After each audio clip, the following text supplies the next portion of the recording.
अनुसुईया माता कह रही हैं, पति ही ब्रह्मा पति ही विष्णु पति नरवदाधार।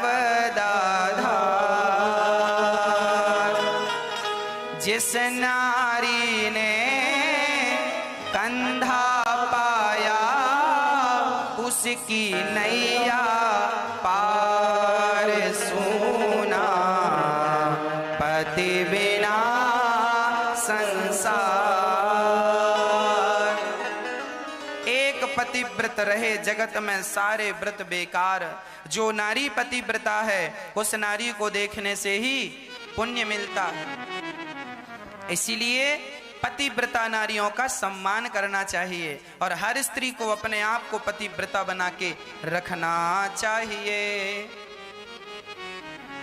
पति की सेवा करो, पुरुष का सम्मान करो और पुरुष को चाहिए कि वो अपनी पत्नी का, नारी का सम्मान करे। मतलब तुम पति पत्नी बड़े प्यार से रहा करो, छोटी मोटी बातों में ना गुस्सा ना किया करो। सारे घर में छोटी मोटी बातें हो जाती हैं, पर छोटी मोटी बातों को लेके झगड़ा करना समझदारी नहीं है। एक संत जी थे, नाम था तुकाराम जी। तुकाराम जी, उनकी पत्नी बड़ी टेढ़ी। एक दिन तुकाराम जी बैठे सत्संग कर रहे थे, पत्नी आ गई। क्यों जी, तुम्हारा कोई काम नहीं है? कमाते धमाते तो कुछ हो नहीं, दिन भर सत्संग करते रहते, जाओ कुछ कमा के आओ। अब चेलों ने कहा, गुरु जी आपको डांट पड़ गई। पत्नी ने डांटा। गुरु जी ने कहा कोई बात नहीं, उसकी आदत रहती है, डांटती रहती है, हम ध्यान नहीं देते। थोड़ी देर बाद कुएं से पानी भर कर आई तो पति फिर भी बैठे। उसे बड़ा गुस्सा आया। कह के गए थे कि कोई काम धाम करो, खाने को रोटियां नहीं और ये सत्संग किए जा रहे हैं। तो पूरा भरा भरा या घड़ा पति की खोपड़ी में पटक दिया और जब घड़ा पटका तो घड़ा फूट गया। बाबा जी नहा गए। तुकाराम जी पत्नी को देखकर मुस्कुराए और बोले, देखो भाई कितनी अच्छी पत्नी है मेरी। सुना था कि जो गरजता है वो बरसता नहीं है, जो बरसता है वो गरजता नहीं है, पर मेरी पत्नी तो पहले आके गरज गई, बाद में आके बरस गई। ऐसी पत्नी है। देखिए, पत्नी नेगेटिव है पर पति पॉजिटिव है। हर हाल में हमें सकारात्मक रहना चाहिए। समाज भले कैसा भी व्यवहार करे पर हमें अपनी सकारात्मकता कभी नहीं छोड़नी चाहिए। पति बुरा है ना, रहने दो, वो बुरा है ना, तुम तो अच्छी हो, तुम शांत रहा करो। गाली देता है सुन लिया करो, जो कहता है कोई जवाब ना दिया करो, मौन व्रत धारण कर लो। एक पत्नी ने अपने पति से कह दिया, सुनो जी तुम जानवर हो, एक नंबर के जानवर। अब कोई पत्नी अपने पति को कह दे कि तुम जानवर हो तो उसी घर में महाभारत चालू हो जाएगा। पर वो पति बड़ा पॉजिटिव था, सकारात्मक सोच का था। उस पति ने कहा, तुम ठीक कह रही हो, हम जानवर हैं। बोले कैसे? बोले तुम हमारी जान, हम तुम्हारे वर बराबर जानवर, जान प्लस वर बराबर जानवर, है ना। लो भाई, अभी पत्नी गुस्से में थी और पति की ये व्याख्या सुन के हंसने लगी, मतलब गुस्सा खत्म। जब एक व्यक्ति गालियां दे तो दूसरे व्यक्ति को सदा अपने विवेक से काम लेना चाहिए। ये बात याद रखना चाहिए कि कीचड़ से कभी कीचड़ को साफ नहीं किया जा सकता, कीचड़ को हमेशा साफ जल से ही साफ किया जा सकता है। तुम्हारा पति तुम्हारी तरफ कीचड़ उछाले तो तुम भी उसकी तरफ कीचड़ उछालो, इससे तो कोई समाधान निकलने का रहा नहीं। यदि पति कीचड़ की बाल्टी लेकर खड़ा है तो तुम शुद्ध भाव लेकर खड़े हो जाओ, पवित्र जल लेकर खड़े हो जाओ, पवित्र मन लेकर खड़े हो जाओ। जो कहता है कहने दो, जब उसका गुस्सा ठंडा हो जाए तब प्यार से समझा देना, कह देना जो कहना है। पर गुस्से में आग पर आग डाला जाए तो क्या आग से आग बुझेगी? आग जब बुझेगी तो पानी से बुझेगी। इसीलिए आग को बुझाने के लिए पानी की जरूरत है। पति गुस्से में है, तुम शांत चित्त से खड़े हो जाओ, शांति से खड़े हो जाओ। हाँ, जरूरत है कि आप शांति से खड़े रहें और कोई प्रत्युत्तर ना दें, अपने आप झगड़े समाप्त हो जाएंगे। ये सुनकर श्री माता सीता को पातिव्रत धर्म का उपदेश किया।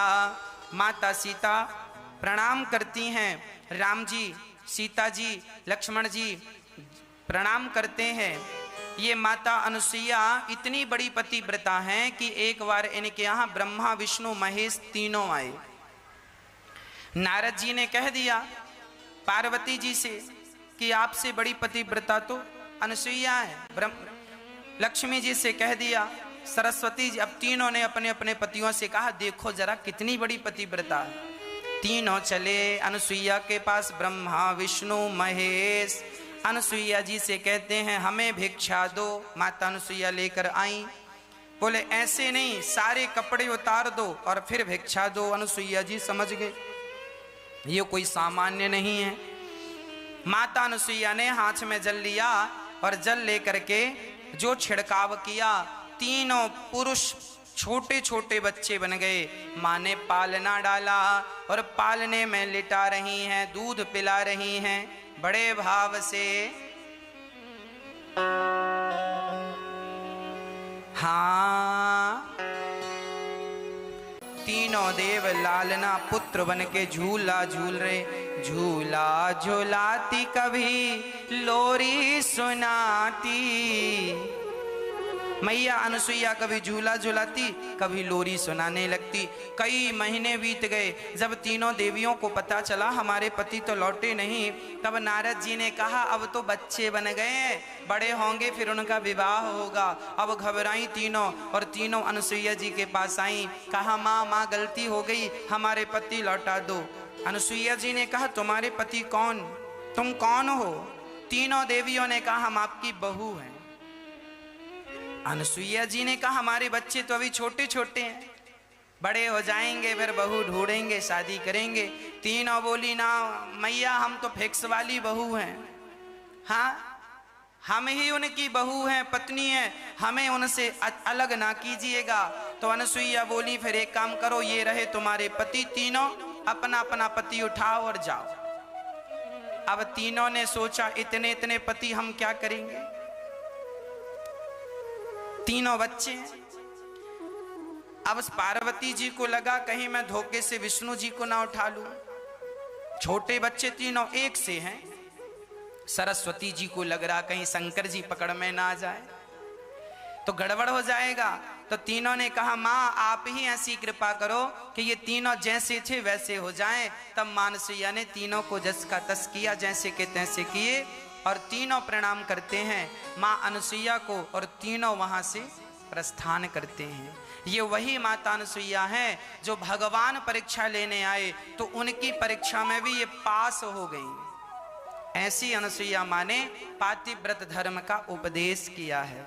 हर स्त्री को पतिव्रता होना चाहिए।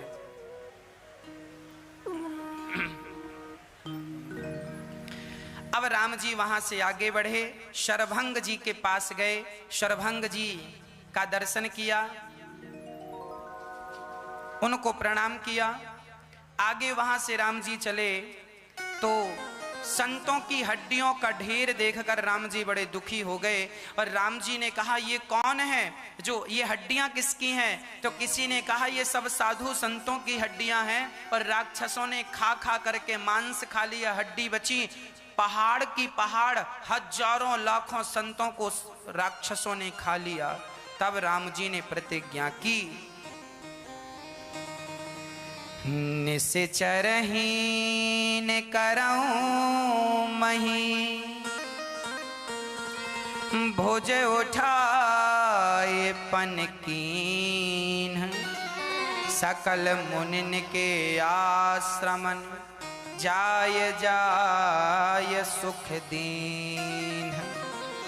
सबके आश्रमों में जा जा सुख दे रहे हैं और राम जी ने प्रतिज्ञा कर ली निश्चरहीन करऊं मही, इस पृथ्वी को मैं निशाचरों से हीन कर दूंगा। राम जी का जन्म ही हुआ है कि पृथ्वी को राक्षसों से हीन करना। इसीलिए राम जी वनवास गए और अब आगे चले भगवान श्री राम। तुम मुनि अगस्त कर शिष्य सुजाना, नाम सुतीक्षण रति भगवाना। सुतीक्षण अगस्त जी के परम शिष्य, ये सुतीक्षण जी की बड़ी अद्भुत कथा है। जब सुतीक्ष्ण जी बहुत छोटे से थे ना, तो अगस्त जी के पास रहा करते थे। अगस्त जी के छोटे से शालिग्राम भगवान थे। एक दिन अगस्त जी कहीं काम से बाहर गए तो अपने शिष्य सुतीक्ष्ण जी से कहा, ये शालिग्राम भगवान को तुम रोज नहलाना, चंदन लगाना, तुलसी चढ़ाना, आरती करना, भोग लगाना। सुतीक्ष्ण जी उस समय बहुत बच्चे थे, छोटे से थे। तो एक दिन सुतीक्ष्ण जी घर में कुटिया में अकेले थे और उनको हुआ कि शालिग्राम भगवान को स्नान कराने गंगा जी ले चलें। तो पास में ही वहां नदी थी और वो स्नान कराने नदी पर लेकर गए। और जब शालिग्राम भगवान को स्नान कराया तो वहां पर नदी के किनारे जामुन का बड़ा पेड़ लगा था, बड़ी बड़ी जामुन लगी थी। और सुतीक्ष्ण जी बालक थे। जामुन का पेड़ देखकर, पकी पकी जामुन को देखकर इनका मन ललचाने लगा। एक जामुन उठा के खाने को मिल जाए तो मजा आ जाए। पर वहां जामुन तोड़ने का कोई साधन नहीं था। चारों तरफ बालू बालू थी, ना पत्थर दिख रहे थे, ना कोई लकड़ी दिख रही थी। जब कुछ नजर ना आया तो शालिग्राम भगवान नजर आ गए। खुद ने जो भगवान लाए थे ना नहवाने, शालिग्राम जी की बड़ी सी है ना दिखाई पड़ी। अब शालिग्राम भगवान को उन्होंने लिया हाथ में और कहा, हे शालिग्राम भगवान, ढेर सारी जामुन देना। और शालिग्राम भगवान को ही उठाकर जो जामुन पर दे मारा तो जामुन तो गिर गई, जामुन का गुच्छा तो गिरा, पर शालिग्राम जी जाकर ठीक नदी में गिर गए। अब नदी में जाकर गिरे, बहुत ढूंढा, शालिग्राम भगवान मिले नहीं। अब सुतीक्ष्ण जी लगे रोने, गुरु जी आएंगे बोलेंगे मेरे भगवान कहाँ, मैं क्या बताऊंगा। तो शालिग्राम भगवान कहाँ से लाऊं। तभी जामुन पर नजर पड़ी। जामुन भी बिल्कुल शालिग्राम जैसी थी। जामुन बिल्कुल काली होती है और शालिग्राम भगवान भी बिल्कुल काले। तो उन्होंने जो सबसे बढ़िया जामुन थी, बड़ी वाली, उस जामुन को तो सिंहासन पर रख दिया और जामुन को चंदन लगा दिया, तुलसी लगा दी और रख दिया।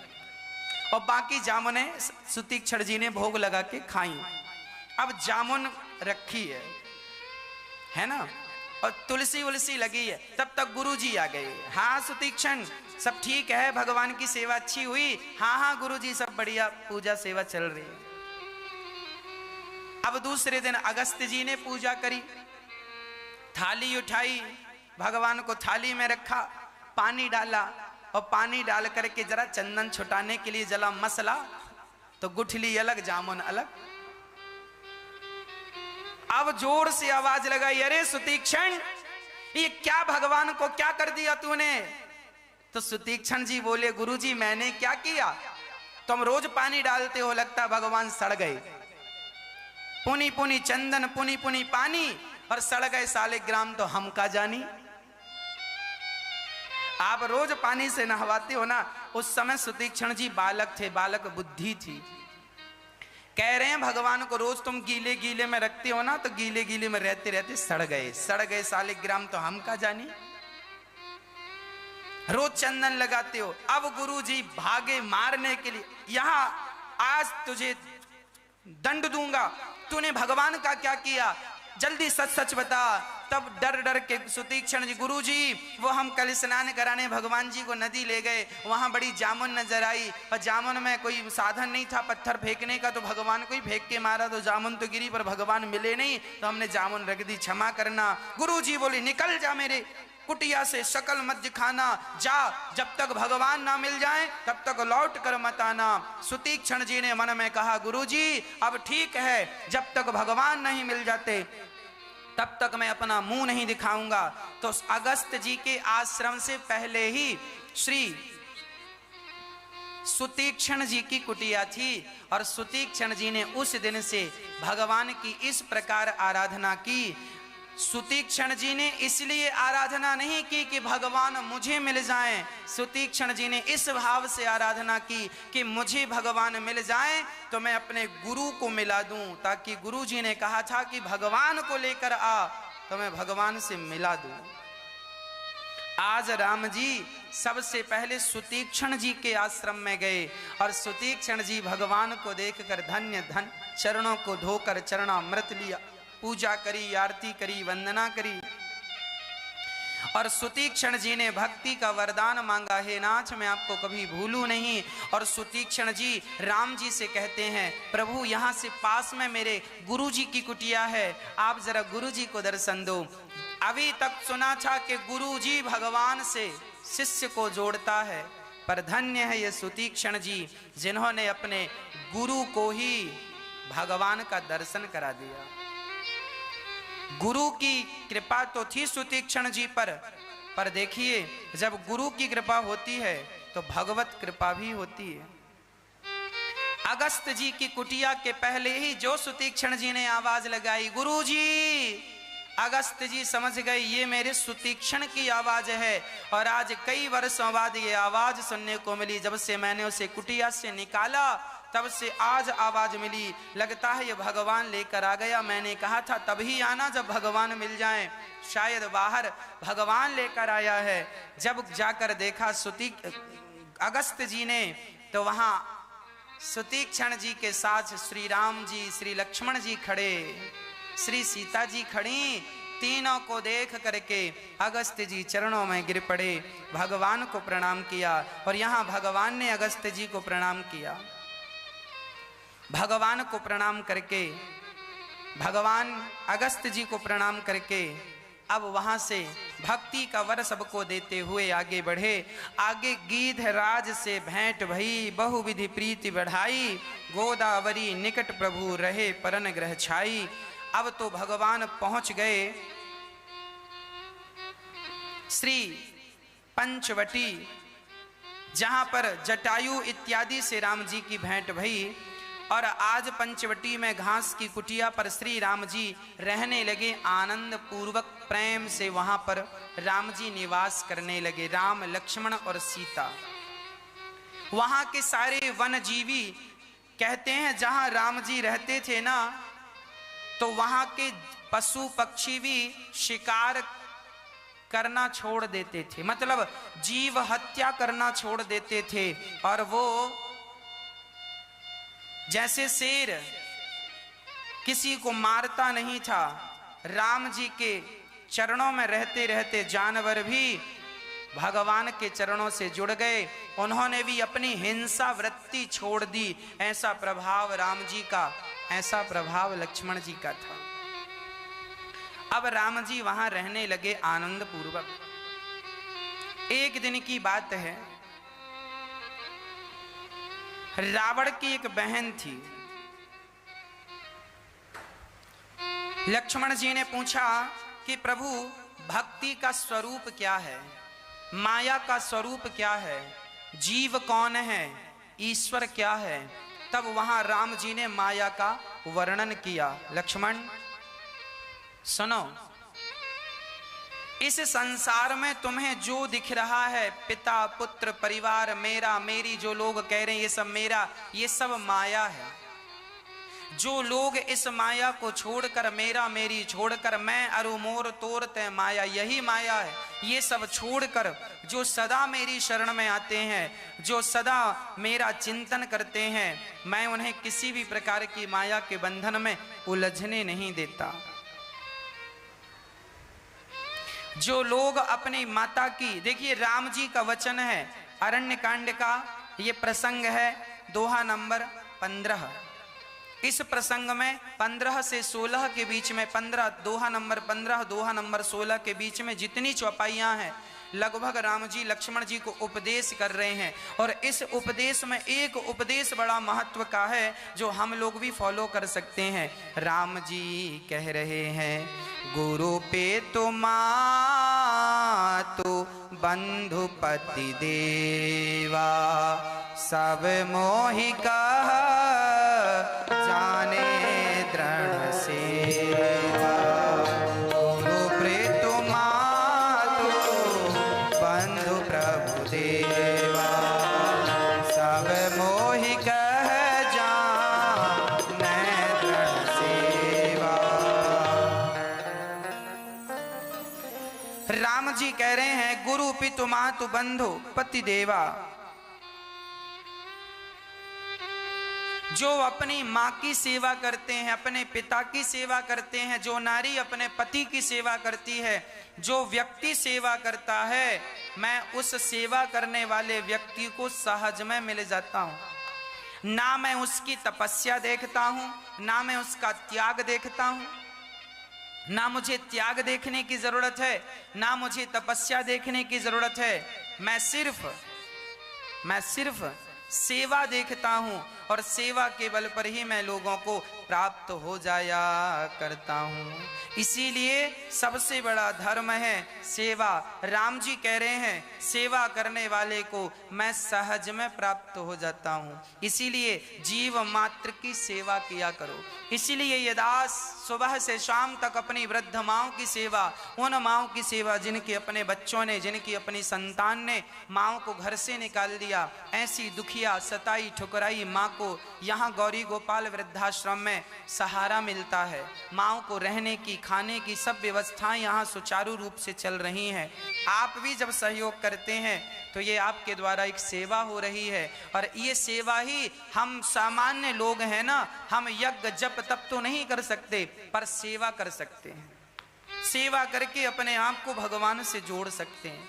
अब वहां पर राम जी पंचवटी में रहने लगे कि वहां पर एक स्त्री आई जिसका नाम था, रामचरितमानस में कहा, सूप न खारा वर्ण की बहिनी, दुष्ट हृदय दारुक दुष्मणी, पंचवटी सो गई एक बार, देखे बिगल भई जुगल कुमारा, भ्राता पिता पुत्र और गारी, पुरुष मनोहर निरखत नारी, ओई बिकल सक मन ही न रोकी, जी मेरा विमानी द्रव रव ही त्रिलोकी, सूप न खा रावण के बहिनी। पंचवटी में जब राम जी रहने लगे तो वहां राक्षसों का राज्य था। राक्षस ही राक्षस रहते थे वहां पंचवटी के आसपास। सूपनखा नाम की एक स्त्री जो रावण की बहन थी, आज वो राम जी के पास वहां से जा रही थी। अचानक दृष्टि पड़ी राम जी और लक्ष्मण जी पर, तो क्या कहती है? गोस्वामी जी कह रहे हैं, सूपनखा रावण की बहिनी, दुष्ट हृदय। इसका हृदय कैसा था? दुष्ट, बड़ी दुष्ट प्रकार की ये महिला थी सूपनखा, बड़ी दुष्ट प्रकृति की ये स्त्री थी सूपनखा। और आज पंचवटी जब गई और जब राम लक्ष्मण को देखी तो विकल हो गई, पागल हो गई, कामांध हो गई। राम को देखकर इसका मन लट्टू हो गया और राम जी को देख करके ये राम जी की तरफ बढ़ी। इसने भी अपने स्वरूप को सुंदर कर लिया।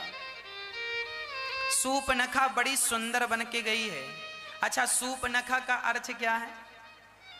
सूप जैसे नख हों जिसके सूपनखा, जिसके बड़े बड़े नख मतलब नाखून बड़े बड़े, इतने बड़े बड़े। सूपनखा, सूप मतलब सुपड़ा, जानते हैं सूपा, सुपड़ा, बड़े बड़े जिसके नख।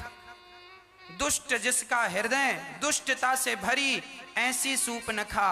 सूपनखा बड़ी सुंदर बन गई, बन ठन करके गई है और राम जी को देखकर कहती है, तुम सम पुरुष ना मो सम नारी,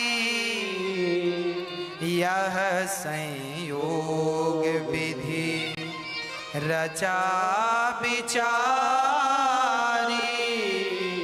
आपके जैसा पुरुष और मेरे समान नारी इस दुनिया में कोई नहीं है, आप धन्य हैं। राम जी को कह रही है सूपनखा। अच्छा, स्वरूप बदल करके गई है और भगवान को ये बिल्कुल अच्छा नहीं लगता। यही कपट है। हम हैं कुछ और बन रहे हैं कुछ और। इसीलिए कहा करता हूं, तुम जैसे हो वैसी रहा करो। अपना रूप रंग बदलने की बिल्कुल जरूरत नहीं है। जैसे हो, गोरे हो तो गोरे रहो, काले हो तो काले रहो, जैसे हो वैसे अच्छे हो। भगवान ने जैसा बनाया है वैसे ही रहा करो। ज्यादा अपने आप को अलग ढंग से प्रस्तुत ना किया करो।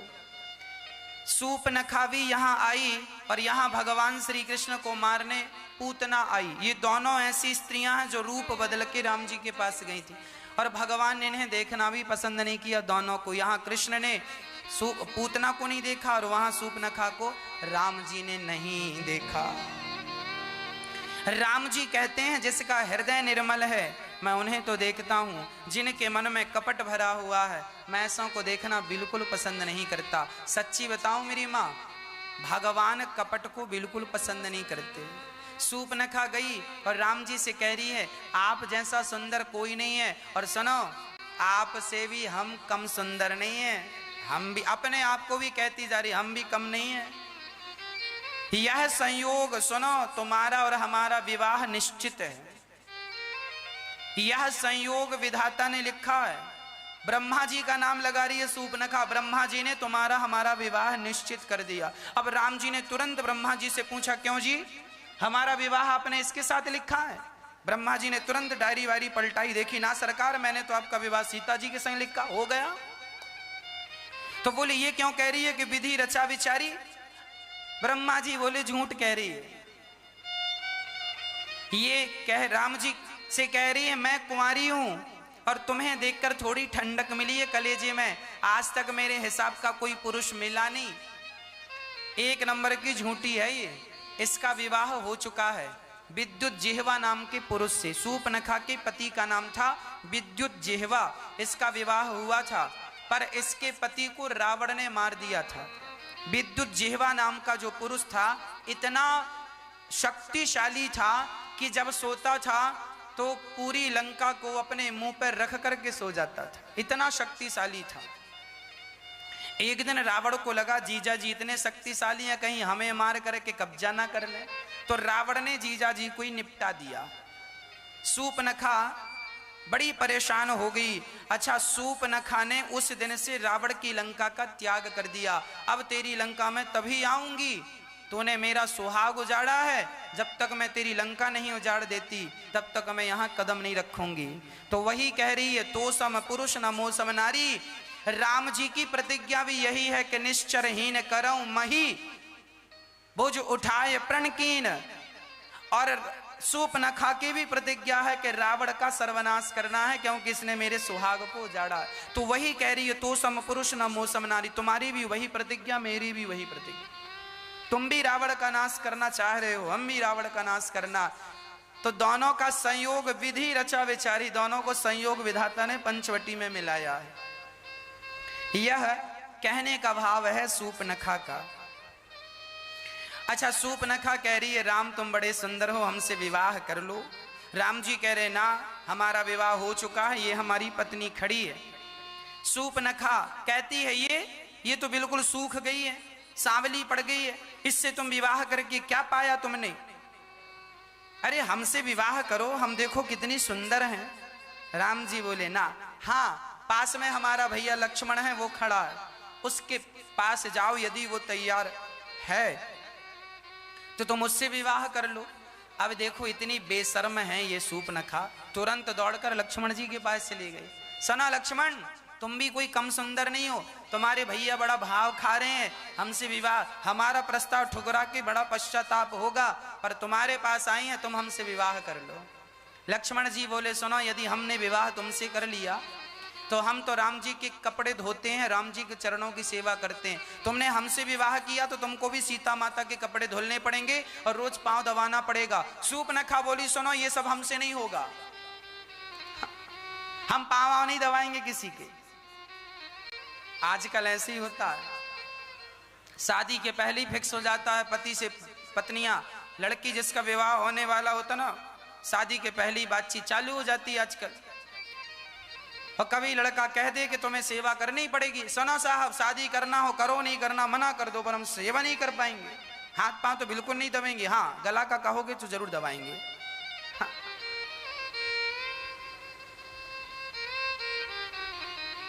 सूप न खावी कह रही हमसे, हाथ पांव बिल्कुल नहीं दबाए जाएंगे,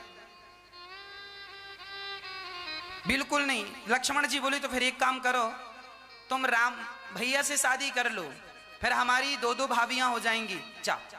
अब सूप न खा फिर से दौड़ी दौड़ी राम, सुनो राम तुम्हारा भाई बिल्कुल ठीक नहीं है, हमें देखता ही नहीं, एक काम करो तुम कर लो हमसे शादी। राम जी ने फिर कहा नहीं नहीं, उसने समझा नहीं होगा, तुम्हें ठीक से देखा नहीं होगा, जरा मनाओ।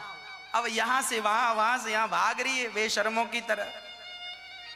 अंत में जब कोई निर्णय नहीं हुआ और ये सीता, अच्छा उसे क्या लगा कि सीता के कारण ये लोग हमें स्वीकार नहीं कर रहे, तो सीता की तरफ झपट्टा मारती है सूर्पनखा, और जब भक्ति की तरफ सीता माता को नुकसान पहुंचाने गई तो लक्ष्मण जी ने नाक और कान, लक्ष्मण अति लाघव सो नाक कान बिनु कीन, ताके कर रावण कह मनऊ चुनौती दी।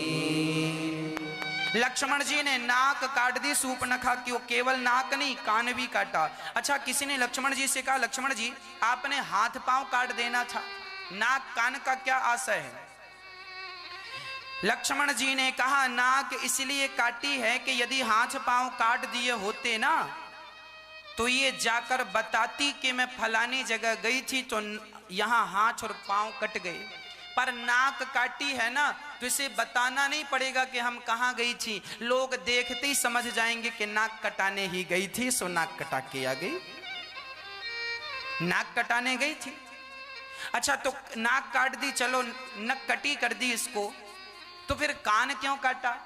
अरे बोले कान भी इसके कोई मतलब के नहीं थे, राम जी बार बार समझा रहे थे, सुनने को तो तैयार थी नहीं, हम भी बार बार समझा रहे थे। जो व्यक्ति भगवान की बात ना सुने, भगवान के भक्त की बात ना सुने, ऐसों के तो कान काट ही लेना चाहिए। इनके कान, कुछ लोगों के कान केवल बुराई सुनने के लिए होते हैं, कुछ लोगों के कान केवल निंदा चुगली सुनने के लिए होते हैं। इन कानों से अच्छा तो तुम्हारे बिना कान के तुम थे, पर उनके ही कान सफल हैं जिन्होंने अपने कानों से भगवान की कथाओं को सुना है। तो इसने तो राम जी की सुनी नहीं, राम को तो चाहती है। अच्छा सूर्पनखा यदि राम और सीता दोनों को चाहती और दोनों के सामने हाथ जोड़कर बैठ जाती तो जैसे राम जी ने शबरी पर कृपा की ऐसे इस पर भी कृपा हो जाती, पर इसने केवल राम को चाहा है, माता सीता को नहीं चाहा। अच्छा ये दोनों भाई बहन कुछ ऐसे ही हैं, ये भाई बहन ना ऐसे ही हैं। सूर्पनखा राम को चाहती है और रावण सीता को चाहता है ना, वो भी अकेली सीता को चाहता है और ये भी अकेले राम को चाहती है। अरे इन दोनों को समझाओ कि इन अकेले को कोई नहीं प्राप्त कर, जो पाएगा उनका यही हाल होगा जो रावण और रावण की बहन का हुआ। इसीलिए कहता हूं भगवान का अकेला नाम, अकेली पूजा ना किया करो। इसीलिए हमारे सनातन धर्म में युगल नाम होता है, राम सीता दोनों की उपासना करोगे तब तुम्हारी भक्ति सफल होगी। अकेले राम की उपासना करने से राम की उपासना कभी सिद्ध नहीं होगी और अकेले सीता की उपासना करने से सीता की उपासना भी सिद्ध नहीं होगी। अकेले कृष्ण की कोई उपासना करे तो सिद्ध नहीं होगा और अकेले राधा रानी की कोई उपासना करे तो सिद्ध। इसीलिए युगल नाम राधे कृष्ण और सीताराम जपना है तो दोनों का नाम जपो, सीताराम सीताराम, राधे श्याम राधे श्याम। रावण ने अकेले सीता को प्राप्त करना चाहा तो उसका सर्वनाश हुआ, पर सूर्पनखा ने अकेले राम को प्राप्त करना चाहा, इसकी भी नाक कटी। अकेले नहीं, दोनों के साथ, राम को सीता के साथ, सीता को। इसीलिए हम युगल नाम जपते हैं, लक्ष्मी नारायण, सीता राम, शंकर पार्वती, अकेले शिव नहीं, पार्वती सहित शिव, अकेले राम नहीं, सिया सहित राम, अकेले श्याम नहीं, राधा सहित श्याम, है ना, अकेले नहीं, श्री जी के साथ, लक्ष्मी जी के साथ, राधा रानी सिया जी के साथ। तो दोनों को भजेगा तो कल्याण होगा। पर एक का अब नाक कान जब कटी तो सूर्पनखा बड़ी गुस्से में गई, बड़ी गुस्से में गई और वहां से बुला करके ले आई खरदूषण। खरदूषण बड़े बलवान थे। खरदूषण की सेना तैयार हुई और राम लक्ष्मण के लिए खरदूषण चले मारने के लिए। और जब खरदूषण आए और राम जी ने सिया जी को दूर भेज दिया, लक्ष्मण जी के साथ थोड़ा दूर रहो। यदि माता सीता होती ना तो खरदूषणों को मारने नहीं देती, क्योंकि माता सीता माँ है ना, वो सबको पुत्र रूप में देखती हैं और वो अपने पुत्रों को मरते कैसे देखेंगी। तो राम जी ने लक्ष्मण जी के साथ सीता जी को थोड़ा दूर कर दिया और राम जी अकेले गए। और राम को देख करके खरदूषण ने कहा, खरदूषण तो मेरी तरह बलवान थे, फिर इन्हें किसने मार दिया? रावण बहुत सोच विचार कर रहा है, रावण बहुत सोच रहा है, क्या करूं? अच्छा, रावण को लग रहा है क्या भगवान इस धरती पर आ गए क्या मुझे मारने के लिए? रावण को लगा चलकर एक बार परीक्षा ले लेना चाहिए। रावण मारीच के पास गया, मारीच से कहा चलो काम करना है, राम से काम है।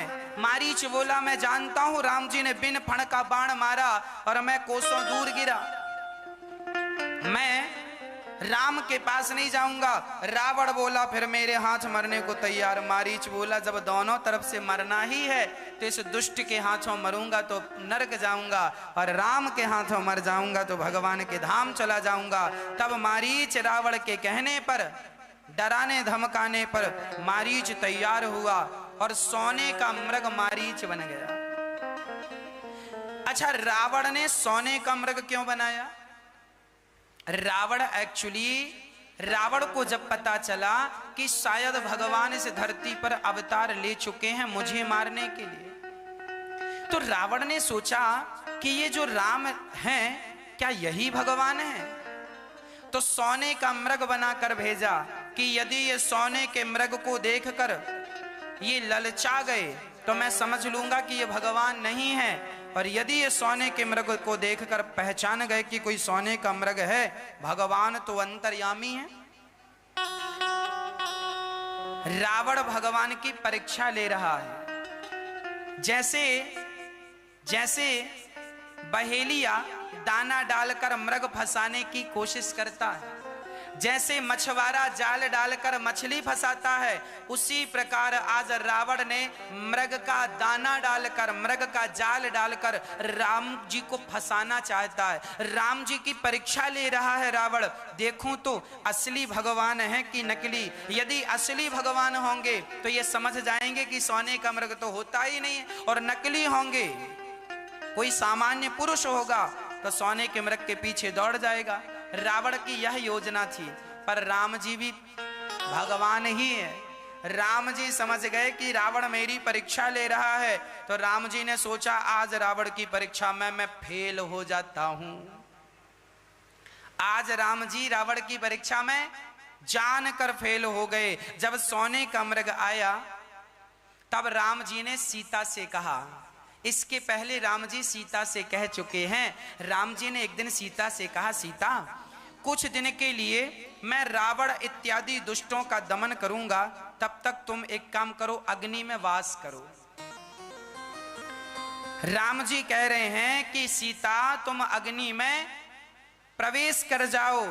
तो राम जी ने एक दिन, लक्ष्मण जी भी कुटिया पर नहीं थे, लकड़ियां लेने गए और राम जी ने सीता जी को अग्नि जलाई और अग्नि में सिया को डाल दिया, और वहां से असली सीता तो अग्नि में प्रवेश कर गई, और जो सामान्य रूप थे जिसे परछाई कहते हैं, असली सीता तो प्रवेश कर गई। सीता माँ का छाया प्रति, छाया चित्र, जैसे आप हैं और आपकी तस्वीर है, आपकी तस्वीर और आप दोनों एक से ही दिखते हैं पर दोनों अलग अलग हैं।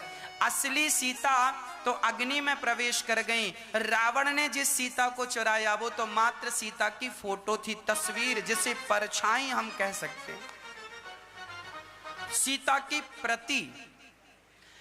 राम जी ने सिया मां को अग्नि में प्रवेश कराया और वहां मृग, सोने का मृग चरने लगा। रावण घात लगाकर बैठ गया, छिप गया झाड़ियों में, और सिया जी के सामने सोने का मृग पूंछ हिला हिला के चरने लगा।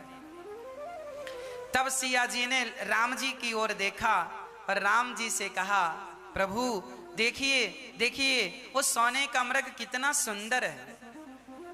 हम लोग कुछ ही दिनों बाद अयोध्या जाएंगे और यहाँ से सोने के मृग की खाल लेकर जाएंगे ना, छाल लेकर जाएंगे ना, उसका चमड़ा लेकर जाएंगे ना, तो हम इसे देखा करेंगे। और जब जब देखा करेंगे तो हमें याद आया करेगी कि हम लोगों ने किस प्रकार अपने वनवास में दिन व्यतीत किए। अब वनवास का समय पूरा होने को आया है। अब आप ये सत्य संध प्रभु बधि कर ही आनहु चर्म कहति वैदे। आज माता सीता राम जी के अतिरिक्त कामना किसकी कर रही हैं? सोने के मृग की। नीचे चौपाई लिख रहे हैं गोस्वामी जी कि तब रघुपति जानत सब कारण, उठे हरस सुर काज सवारन। वैसे तो राम जी सब जानते थे कि ये सोने का मृग नहीं है।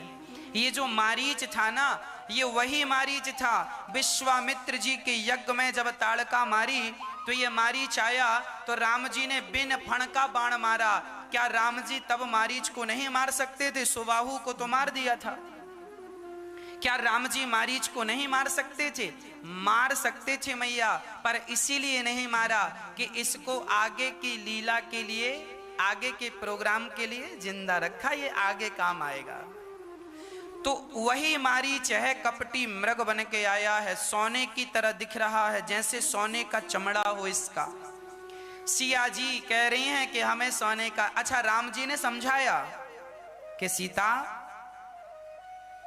ऐसा है कि देखो सोने का मृग होता नहीं है, पर सीता जी बोली ना हमें तो चाहिए। अब राम जी बोले ठीक है।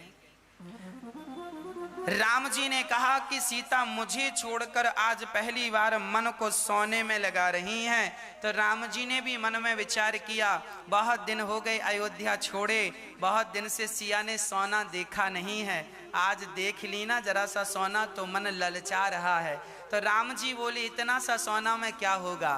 तो राम जी ने कहा चलो सोने की लंका में ही पहुंचा देते हैं। तो राम जी, सिया ने जब राम को छोड़कर सोने की चाहत की तो वो सोना तो नहीं मिला, पर सोने की लंका जरूर मिल गई। सिया माने राम के सिवा भी कोई चाहत रखी, इसीलिए कहता हूं कि भगवान के सिवा कोई चाहत ना रखो, ना सोने की, ना चांदी की, ना हीरे की, ना मोती की। मुझे केवल एक इच्छा हो, केवल कृष्ण को पाना, केवल राम को पाना, केवल प्रभु को पाना, यही इच्छा हो। सोने चांदी की इच्छाएं बिल्कुल ना हो। राम जी ने कहा ठीक है लक्ष्मण, तुम सिया का ध्यान रखना, मैं अभी जाता हूं और इस मृग को मारकर सिया को प्रसन्न करता हूं। चल पड़े। जैसे ही राम जी गए, राम के चरणों का ध्यान करती हुई माता सीता प्रेम पूर्वक प्रसन्न चित्त से बैठी हैं। और वो मारीच तो बड़ा कपटी निकला। राम जी के कभी पास आता तो कभी दूर चला जाता, घनघोर जंगल में लेकर चला गया। राम जी ने यहां निशाना लगाए तो वहां वो भी तो धुरंधर था, कपटी था। यहां वहां भटकता फिरा, यहां वहां भटकता फिरा।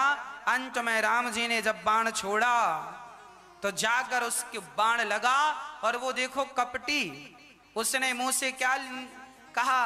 हा लक्ष्मण, हा लक्ष्मण, लक्ष्मण लक्ष्मण कह करके उसने पुकारा। और जब लक्ष्मण लक्ष्मण कहकर पुकारा तो लक्ष्मण जी, सीता जी ने सुना। सीता जी को लगा राम जी कोई संकट में है, तो सीता माँ ने कहा सुनो लक्ष्मण, राम जी कोई संकट में, देखो आवाज आ रही है, लक्ष्मण शायद तुम्हें सहायता के लिए पुकार रहे हैं, जाओ जाओ जल्दी से।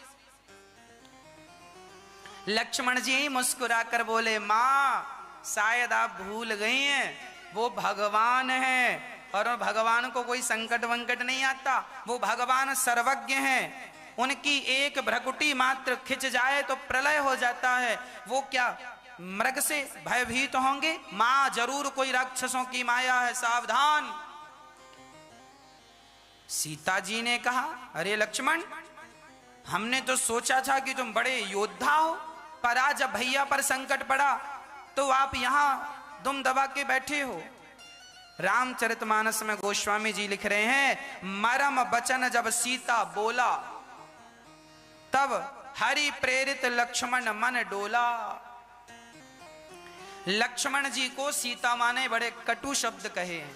अरे लक्ष्मण, एक काम करो, तुम चूड़ी पहन के यहीं बैठो, मैं जा रही हूं अपने पति की रक्षा करने। जब ऐसे कुछ कड़वे शब्द कहे मां जानकी ने श्री लक्ष्मण जी से, तो लक्ष्मण जी का अब हृदय हरि इच्छा से, लक्ष्मण जी मां सीता के वचनों को सुनकर परेशान नहीं हुए कि मां ने हमें ऐसा कह दिया, ना, भागवत इच्छा से उनका मन डोल पड़ा और लक्ष्मण जी लक्ष्मण रेखा खींच करके और जा रहे हैं, मां ये जंगल बड़ा भयंकर है, बड़े बड़े निशाचर हैं, आप कृपया इस रेखा से बाहर अपने कदम ना रखें, नहीं तो आप पर कोई संकट आ सकता है।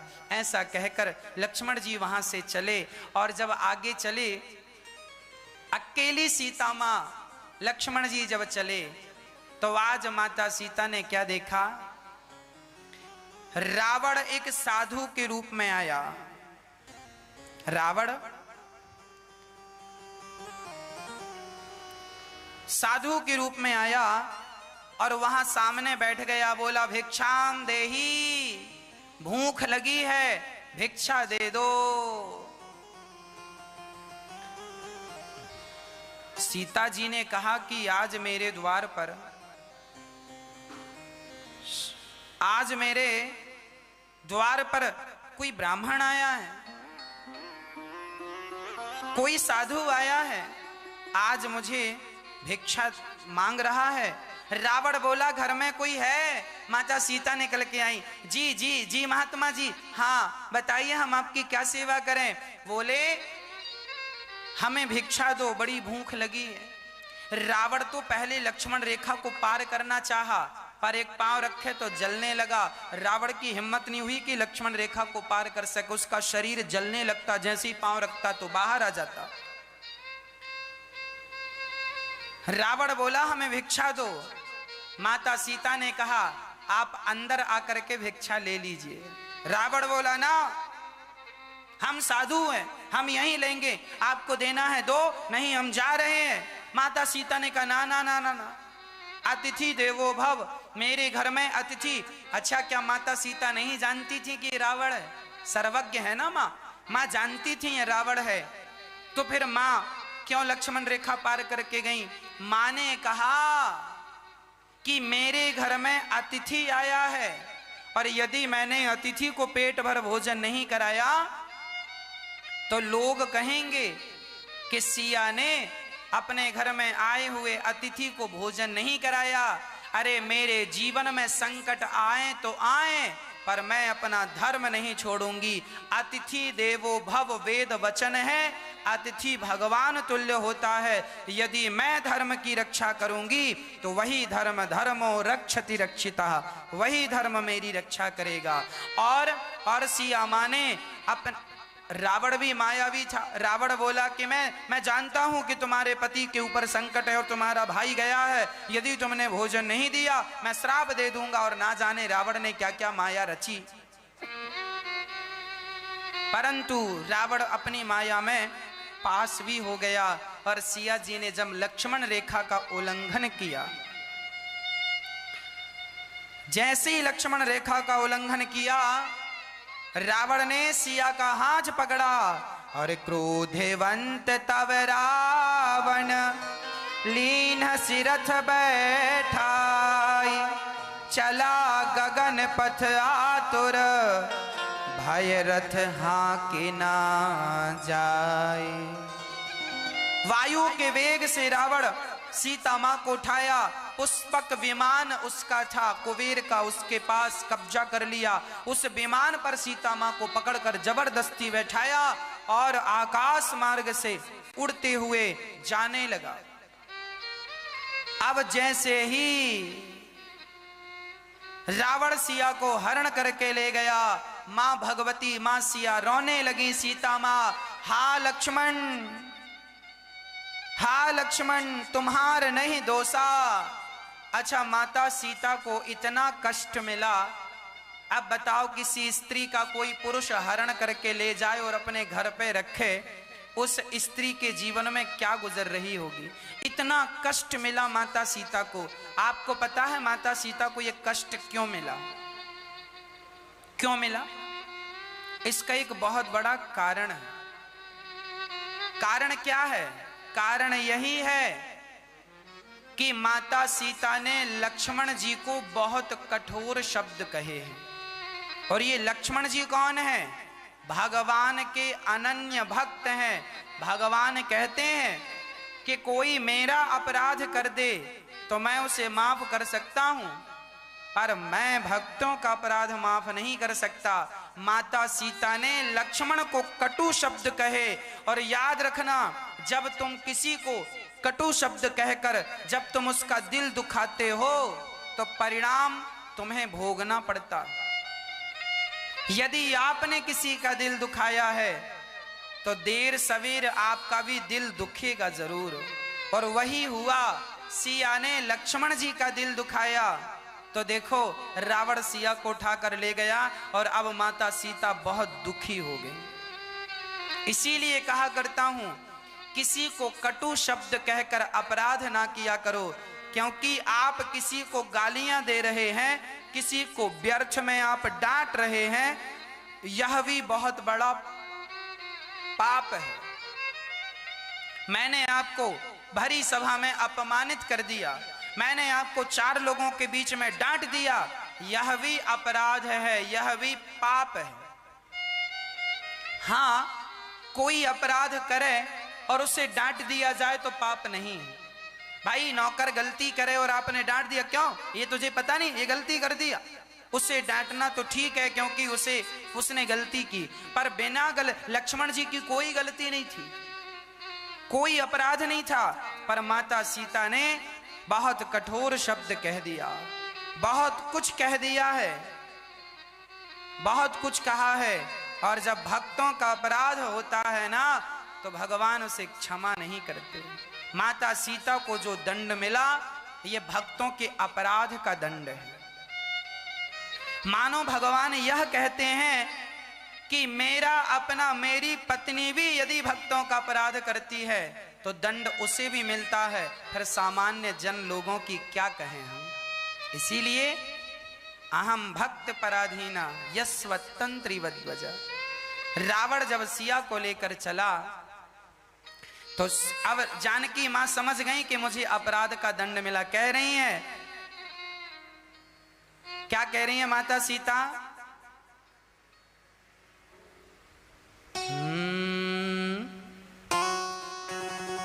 हा लक्ष्मण तुम्हारे नहीं दोषा, सो फल पायऊं कीन्हूं रोषा। ये बात स्वयं माता सीता कह रही हैं कि मैंने तुम पर गुस्सा किया, उसी का ये दंड मुझे मिल रहा है। ये माता सीता कह रही हैं चौपाई पर। विपत्ति मोरी को प्रभाहो सुनावा, पुरोड़ा सचाह रासभ खावा, सीता के बिलाप सुनि भारी, भय चराचर जीव दुखारी।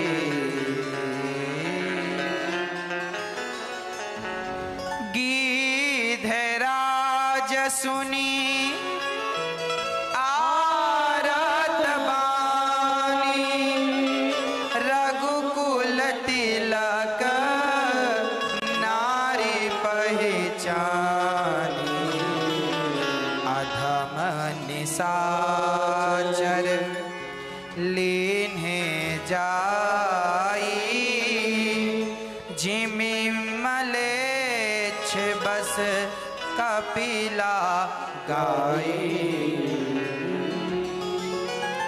सीता माँ का दुख देखकर सब दुखी